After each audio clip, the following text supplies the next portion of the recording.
Good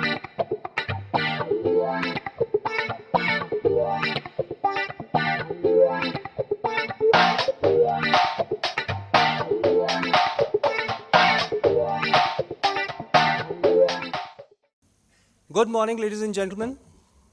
Welcome to TiECon 2013. I am Sandeep Bidasaria, Charter Member of TiE Hubli.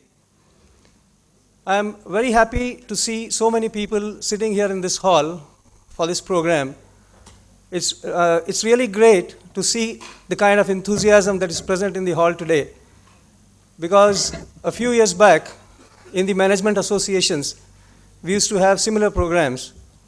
And I used to find the audience to be not more than 50 to 100. And today, we have 400 people sitting in this hall, and many more wanting to come inside. We are actually expecting 1,500 people in the evening program also. So overall, we'll be having almost 2,000 people for today's program. Basically, this shows the change that is happening in Hubli. Hubli is changing, my friends. Entrepreneurship is taking its root in Hubli. I'm very happy to be a part of this change. Before we go to the inauguration, please allow me to tell you a little about TiE and TiECon. TiE is the world's biggest NGO, and which has helped creation of immense wealth to the tune of $250 billion. Yes, my friends, you heard it right. TiE has created wealth of $250 billion. It has helped create the wealth up to the extent of $250 billion in last 20 years. Just to get a comparison, average GDP of India for the last 15 years is about $360 billion. With that comparison, you can see the immense impact that TiE has on development of entrepreneurs. TiE basically acts as a catalyst. It fosters and nurtures entrepreneurs around the globe. And Hubli is perhaps the smallest chapter in TiE family. TiE Hubli is one of the smallest, and it is only because of Mr. Gururaj Deshpande TiE Hubli could be formed. He belongs to Hubli. His heart is in Hubli. And only because of his personal interests and efforts, TiE Hubli came into existence. Thank you, Mr. Deshpande, for this gift to Hubli city that you have given. Thank you, sir.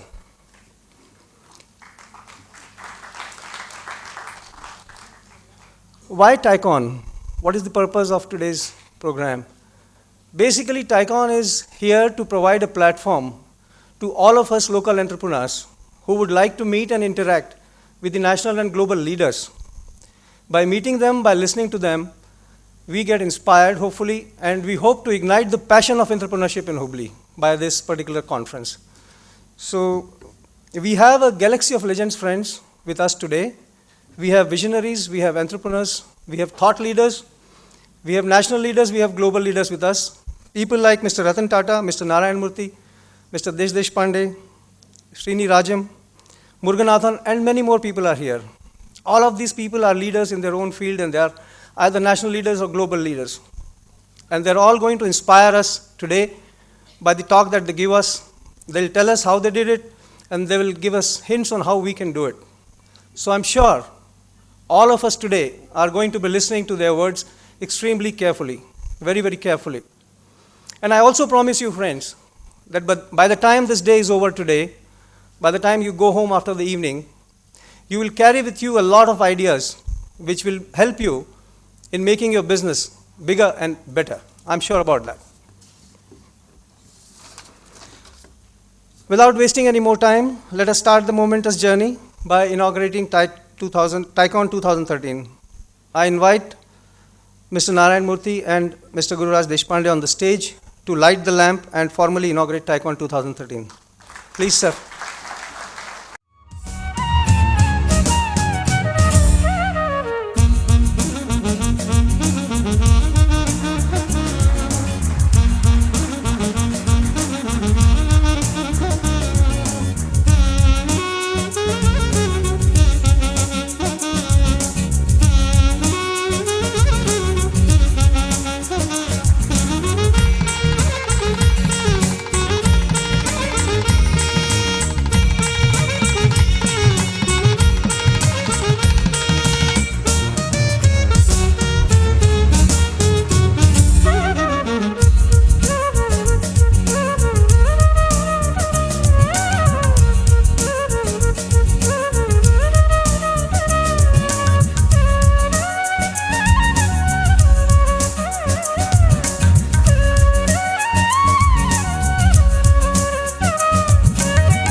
Mr. Murthy, Mr. Deshpande.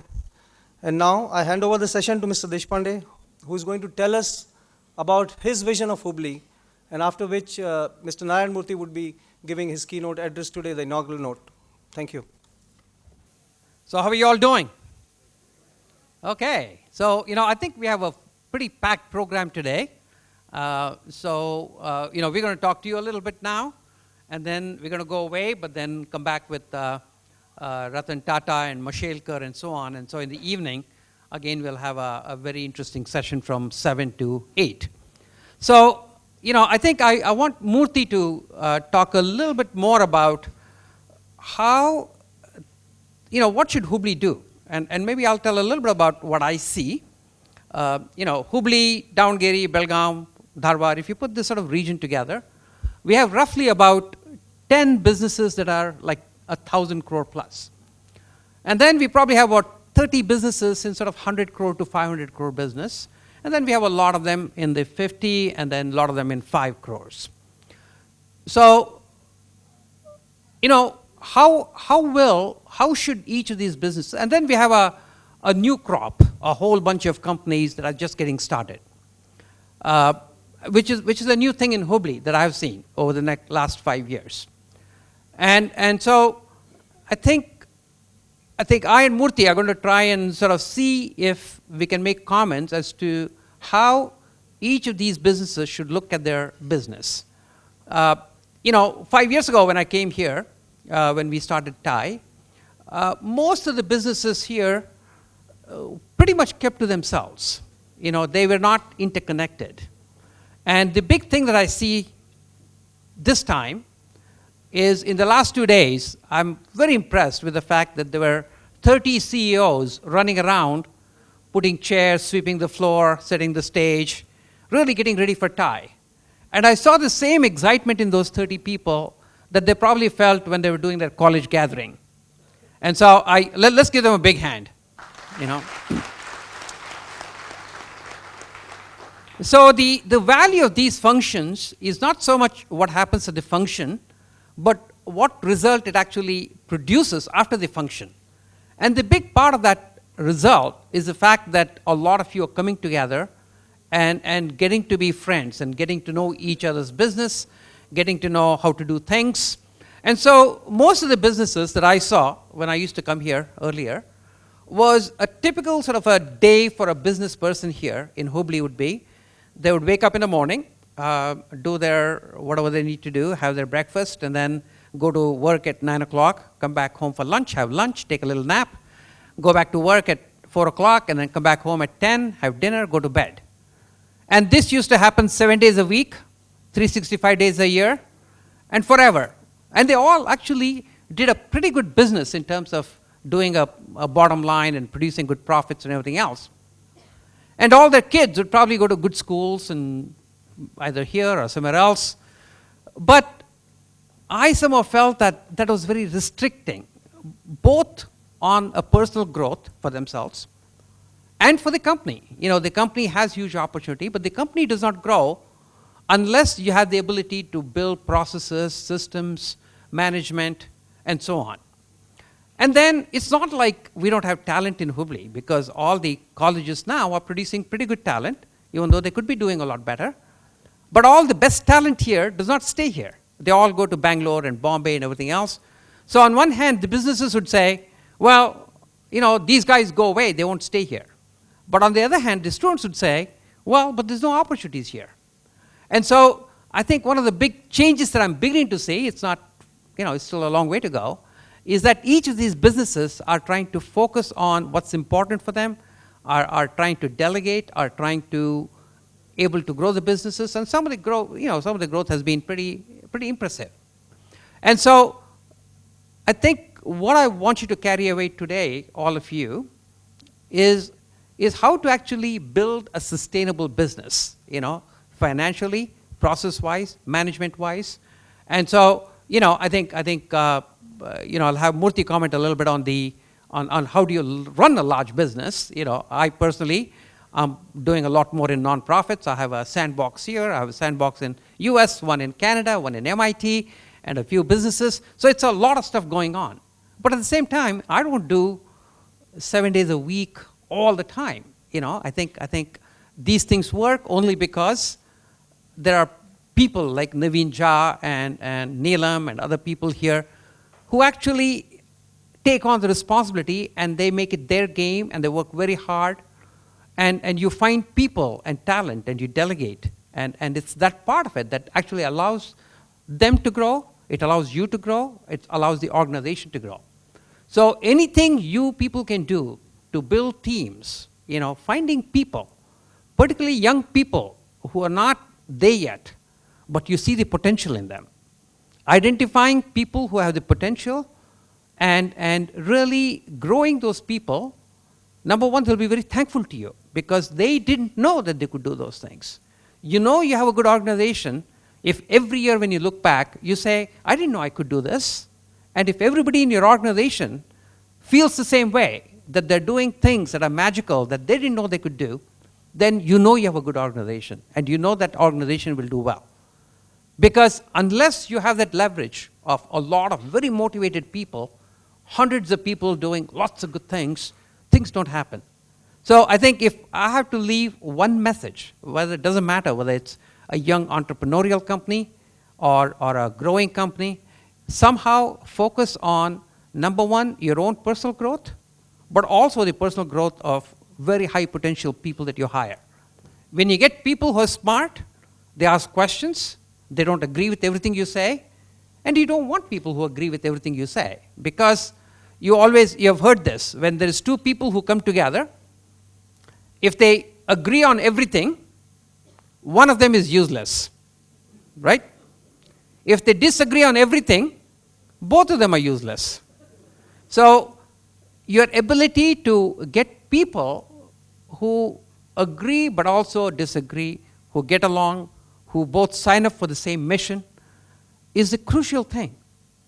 And if that's one message I can leave with you for Hubli, I think the opportunity is huge. And today you'll hear from lots of people as to how in this globalization, just like things moved from Boston to Bangalore to Bombay and so on, things will continue to move from Bangalore to Hubli, Hubli to Shiggaon to next or whatever.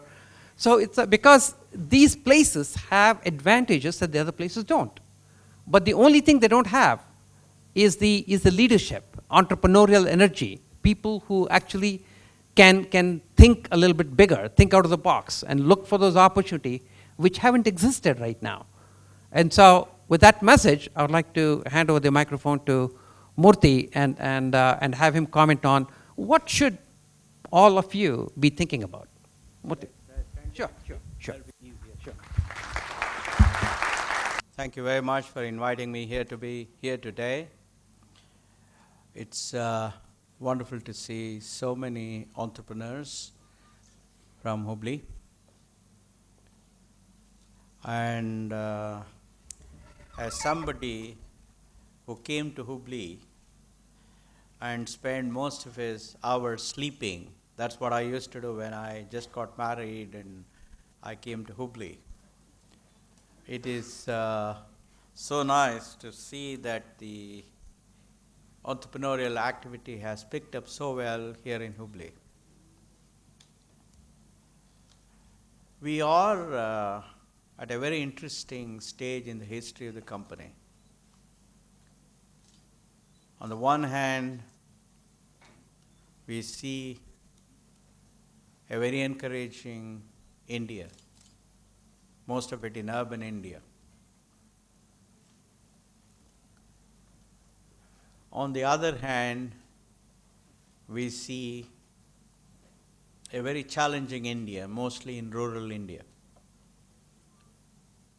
But by and large, I would say we have all come to the conclusion that there is only one way to solve the problem of poverty in this country. This is a realization I had in 1974, and I'm glad that in India we have it today, or in the last 5-10 years. And that is, the only way you can solve the problem of poverty in any country is through creation of jobs with good income. And the only way you can create good jobs is through the power of entrepreneurship.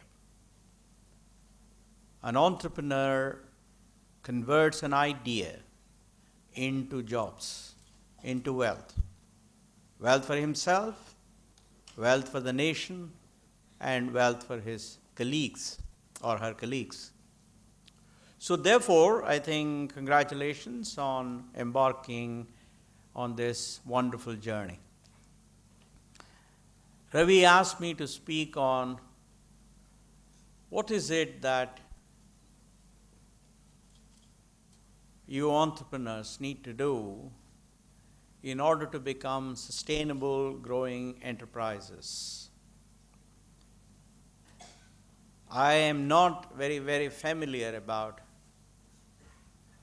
what happens in Hubli, but I will share with you my own experience, and hopefully that should have some relevance to what you're doing. What I have found is that the sustainability of a business depends first on attracting, enabling, by that I mean training, preparing, empowering, by that I mean making sure that those people are in a position to add wealth to the organization, make the organization stronger, while making sure that their own lives are better. And finally, retaining the best and the brightest. So as long as you try and attract good people, your organization will grow from strength to strength. And as Ravi pointed out, good people are people who have a strong power of mind.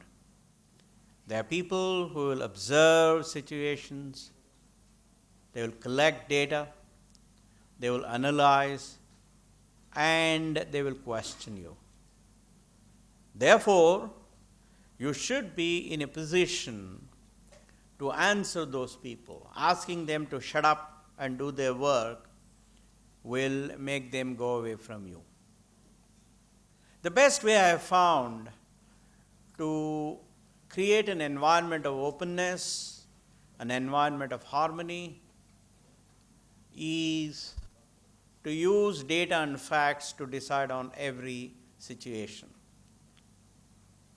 That is, if they came to you with an issue, if you have data and facts, if you ask them to substantiate with data and facts, if you show to them that your idea, not their idea, is the correct one, they will accept it because it's based on data and facts. Second, create an environment where everybody's self-esteem is high, everybody's confidence is high, everybody's hope is high, and everybody sees a good future for themselves in continuing in your organization. In other words, you must paint a rainbow of the future possibilities and create confidence in them that they too can catch a part of that rainbow and put it in their pocket as they move forward. Translating it to simple words, they have to see betterment of their lives as you see betterment for the organization. Third, create a sense of fairness, create a sense of transparency and accountability in everything that you do in the organization. Because for thinking people, fairness, transparency and accountability are extremely important. In everything that you do, don't use opacity. Lot of entrepreneurs, lot of small entrepreneurs, lot of one-man owners have a tendency to do this, and therefore they end up losing people. Second, in everything that you do, you have to bring improvement through the power of innovation. What do I mean by innovation? I remember in 1991 when I was sitting in my office, one of the janitors, his name is Chandrapa, he works even today in the organization, he came to me and said, ಕನ್ನಡದಲ್ಲಿ ಏನು sir ನೀವೇನೇನೋ innovation ಅಂತ ಮಾತಾಡ್ತಾ ಇರ್ತೀರಾ, ನಮ್ಗೆ ಅರ್ಥ ಆಗಲ್ಲ ಇದೇನು ಅಂತ. So I told him, don't worry, it's very simple. I said, sit down. I said, you are in charge of keeping 8 conference rooms clean. Every morning when you come, just ask the following questions. How can I clean these 8 conference rooms faster today than I did yesterday? Can I use a better cleaning cloth? Can I use a better way of going from one end of the room to the other end of the room? Can I use 2 hands with 2 cloths to clean parallelly? That's one. In other words, ask a question, how can I do what I am doing faster today compared to yesterday? Second, I said, you have to ask a question, how can you clean these 8 conference rooms cheaper today than yesterday? I said, what that means is, in your spare time, go to the market nearby and find out whether the market has released cheaper cleaning liquids. Second, find out if you can clean with less liquid today than yesterday. That will reduce the cost of cleaning. Third, I said, you have to ask the question, how can I improve the quality of my work today compared to yesterday? That again I said, yesterday if there were 10 specs on the table, see if you can reduce it to 9 specs today and 8 specs tomorrow. And the way to do it is show lot more focus and attention on what you're doing. Second, find out why those specs remain on the table. And tomorrow, do what you can to remove those. So, friends, what I'm saying is this, that if you want sustainability of your business, if you want growth of your business, then surround yourselves with smart people and ask those people to become more and more innovative. In other words, ask them to ask these 3 following questions which I said earlier, and that is, how can I do things faster today compared to yesterday? How can I do things cheaper today than yesterday? And how can I do things with better quality today than yesterday? The moment you create a mindset where everybody in the organization is focusing on these questions, it will become better and better.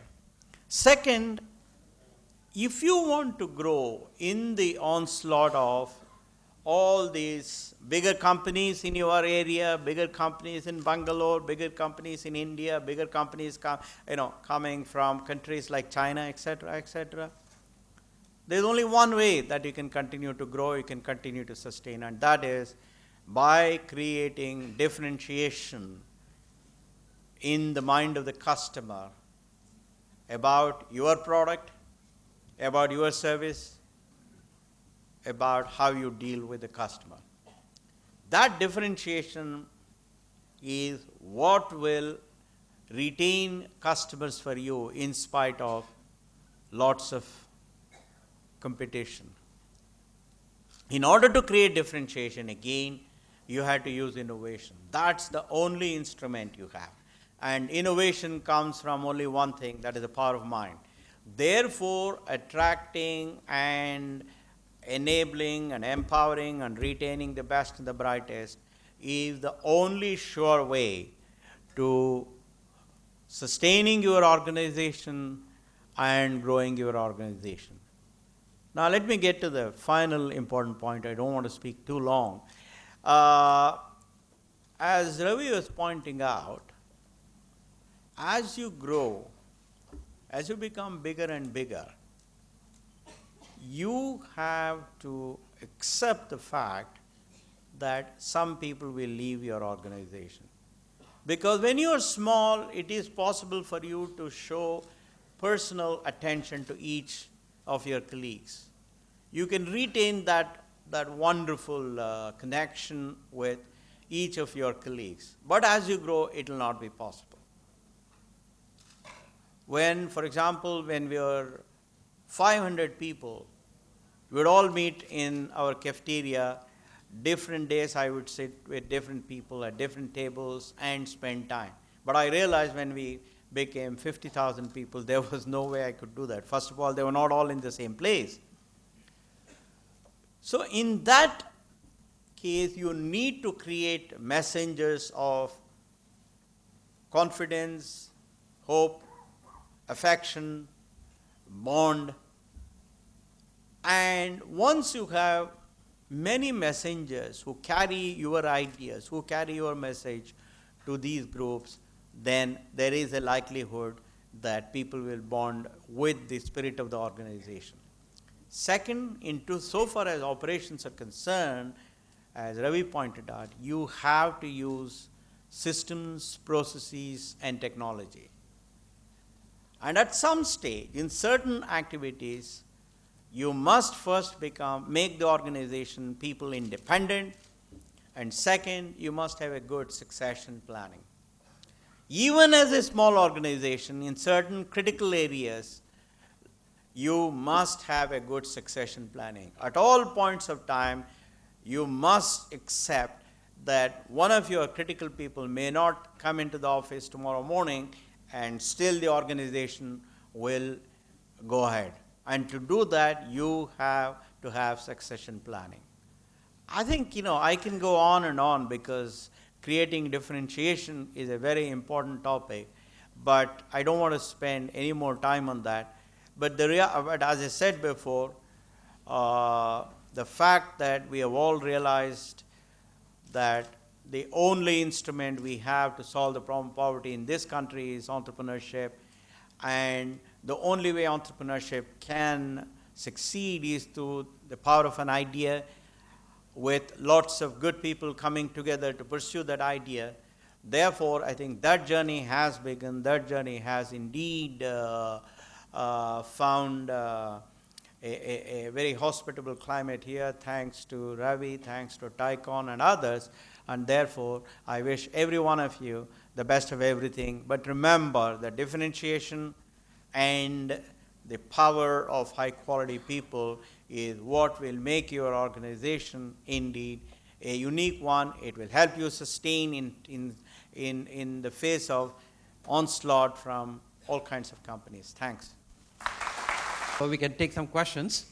By the way, a lot of you get very confused between this Desh and Guru Raj. But I do have to admit, at home they do call me Ravi. So when Murthy refers to me as Ravi, I have 3 names. So that is just to confuse you guys. So we have about 15-20 minutes. So why don't you raise your hands and maybe you can stand up and... I'm Purnima Shenoy. I head a startup called Latitude in Bangalore. I wanted to ask Mr. Murthy, how do startups focus on differentiating, especially if you're early stage?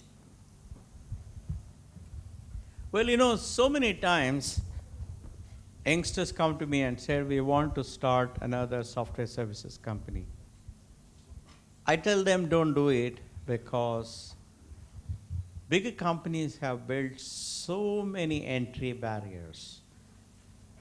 For example, we have 30 million square feet of office space. We have 22,000 crores of cash in the bank. You know, we have 150,000 people. We have 1,200 customers. They said that is not the right way to do, because if you start on that, it's very tough. On the other hand, if you say that, look, I am going to be in a niche area in software services, it could be specialized engineering design using a special package. Or it could be in some aspect of telecom. It could be in some aspect of ERP, wherein bigger companies will not be able to compete with you. That's one. The second, when Ravi started his second company, which was Cascade Networks, it was making frame relay switches in the US. So I asked him, look, Nortel, AT&T, there were many, many companies, much, much bigger, which were working or which had in the laboratory these frame relay switch design, etc. I said, what is it? What makes you think you will succeed? He said, I will succeed because of my speed, because I will complete it so fast, because I have people who will spend 18 hours, and these big organizations will never. That's exactly what happened. His Cascade Communications succeeded because the bigger organizations were slow. So therefore, the moral of the story is, you as a startup entrepreneur, if you focused on some niche idea and speed, then I believe you have a very high probability of success. I'm MS Bidasaria. I'm in Hubli for quite some time. We are having a steel plant and doing very economically. My question is, my experience says that smarter people are more attrition prone and very ambitious. So for a bigger organization which is employing 80,000 people or 50,000 people, if 5 people or 10 people leave, that probably doesn't matter. For a smaller entrepreneur, if they are employing only 5 or 10 people, and if they are attrition prone, if they are ambitious, if they leave you, you have spent your time, you have spent your money, you have spent your everything on them. And ultimately they go away. Either they start their own, we wish them very well, but at the same time, what happens to the organization which is already present? Could you kindly elucidate? Sure. So, I think it's a question of if you hire very ambitious people, your growth has to be fast enough to accommodate their ambition. If you cannot accommodate their ambition, then it's a wrong hire. And in fact, I think Vivek Pawar, who was the president of TIE last year, and he's going to be speaking today, I think, and he's probably the most qualified person to talk about how to grow talent within Hubli that you can retain. Because he is in probably the most competitive, very high end of the market, VLSI design and so on. So if he hires people and trains them, they all look for opportunities in Bangalore and they want to go there, right? So he needs to hire the special group of people who really love living in Hubli and also develop talent. In fact, he's doing a program together with our foundation called Susandhi Sankalp, where he's taking very, very bright PUC final pass students who are very bright but do not have the financial means to actually go to engineering colleges. And so he runs a program for a year or two and trains them, and they become some of his best employees. So I think, like Murthy was saying, for every problem that you have, if you think hard about it, there is an innovative solution. But you cannot just, I think the mindset in Hubli, that's where I'm seeing a big change in the mind shift in Hubli. Every time there's a problem, they say, well, this is a problem, let's see what we can do with it, and come up with an innovative solution. As opposed to the previous approach, where they were good enough to identify the problem, but then they would stop at just complaining about it. They would say, I can't build a business because everybody goes to Bangalore, kind of thing. So I think number one, we have to admit the problem, like you're sort of identify the problem. And then I think we have to come up with some innovative solutions. And this is not a problem local to Hubli. It's retaining talent in Bangalore is extremely hard. Retaining talent in Silicon Valley is the worst. Because the opportunities are so many, most of the time people sort of drive up to your parking lot and next thing you know, they're parking in some other parking lot. Because the opportunities are so many, right? And so the retaining good talent and creating opportunities for everybody is always a challenge. So one of the best things you could do is to constantly keep pumping in new talent into the organization. So that's what Infosys does. I mean, they have a huge training program and everything else, and most of the good companies. And these young people who come in and they train and they can leave. But before they leave, as long as they've contributed, it's okay. And in fact, the best companies are the ones which have become the source of the most number of companies. If you look at the Silicon Valley, Intel is one of the very successful companies. Cisco is a very successful company. It's those companies from where people have left and started other companies that have become giants. And it creates a whole ecosystem for the whole region. So I think smart people leaving, either you create enough opportunity for them or they leave. And when they leave, you can still maintain a very good relationship with them.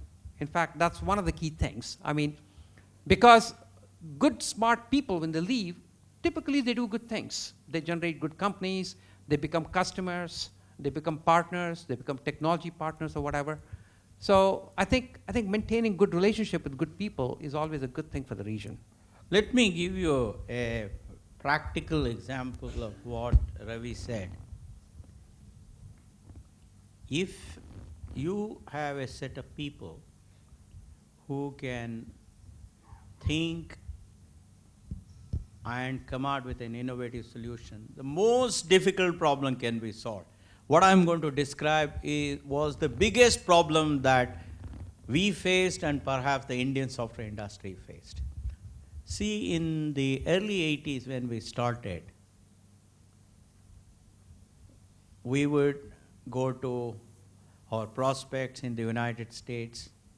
We had very little money. We used to stay in absolutely third-rate hotels, seedy places, and we would walk to the place. Sometimes we would take buses.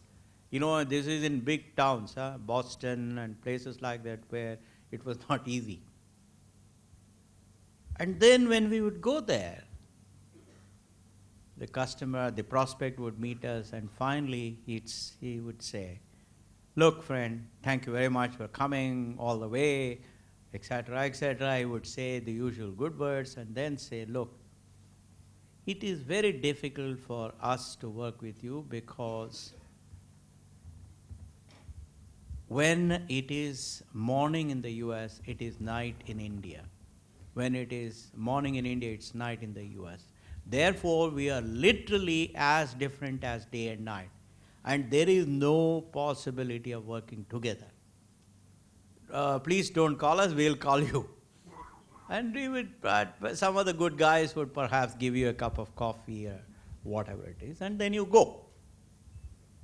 So we would do this, with lot of difficulty, very little money, going in economy, sitting from Bangalore to Bombay, Bombay to whatever, Boston, and come back, we'd say, "Man, this is impossible." So we sat down and we said, "Look, India and US are as different as day and night. We have to solve this problem." So we sat down and we came out of there.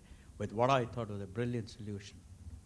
We came out with the concept of 24-hour productive day. So what we said was, when it is, well, let the American employees of our prospects, they come to the office at 7:30, 8 o'clock in the morning, they leave at 5:30. They would have had several issues with their software.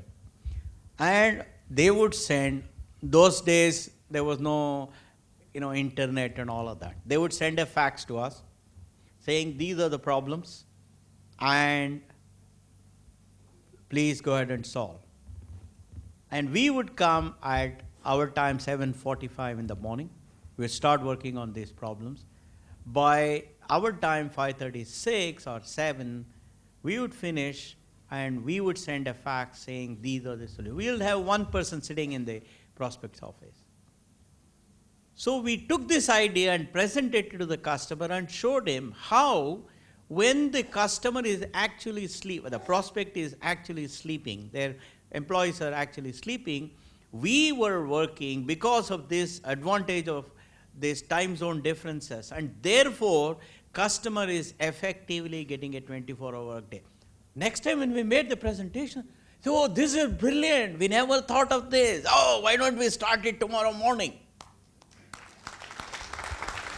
So the point and the reality was, in very few cases we actually used this idea, but we got the door open, we entered, and we got huge opportunities.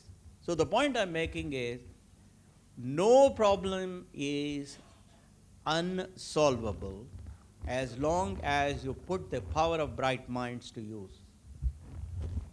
And also, as Murthy was saying, it's a question of collecting facts, right? So if smart people leave because they're totally unhappy with the whole thing and they walk out and they're mad at you, then there's something wrong with the company, with the environment that you have. If they leave because they want to go for higher education, that's a good thing. If they want to leave because they have a great idea and they want to start another company, that's a good thing. You may want to buy equity into that company. You may want to support him. You want to help him. So I think it's really looking at the facts and seeing why you have the problem.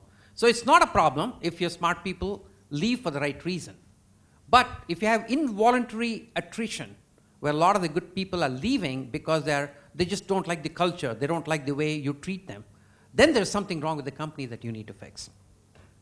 Now we get back to later. The desire to hear to these legends will be endless. Yeah, I we know. can go on listening to them for the whole day. Yeah. But we need to be fair to the other speakers also. So I would request you to please keep this as the last question. Great. Thank you. Yeah. Mr. Deshpande, Mr. Murthy, I said a lady. A lady, please. lady. Looks like we have given enough chance for them. No, please. Thank you, sir. Thank you for considering ladies first. And my name is Jayashree Shivkumar, and you are our beloved role models of entrepreneurship in whole India. So I would like to ask you, entrepreneurship is entrepreneurship. So why do people differentiate between women entrepreneurship and regular entrepreneurship? And if it is so, because both of them have to face same problems no matter what they do. So in your perspective, how do you differentiate in this two different entrepreneurship? And if it is so, what are your guidelines for women? Well, actually, you're absolutely right. It's only women who actually think that it's different, right? I mean, but, so, what I've seen this thing happen in a lot of the Thai chapters is that this special interest group for women entrepreneurship gets started. And it's true, they do have some family responsibilities and everything else that they have to worry about. But usually these special interest groups last for a year or two, and after that they just get merged. And a lot of times they just take over Thai anyway. And so I think my hope is that in Hubli, I think you have a pretty strong group of women entrepreneurs right now So it's okay for you to be a special interest group and think it's different for another 6 months, a year. After that, my hope is that you'll just take over Thai, and then men can have their own special interest group.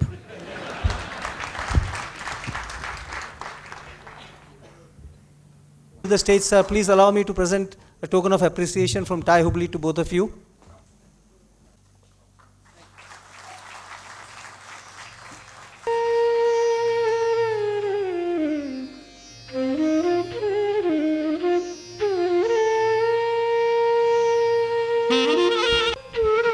So this memento that we have given you is a very special memento. It contains Dharwad Pedas and some soap which is made by special children of school called Ushas, which have special needs. I'm sure you like the soap, sir. Thank you.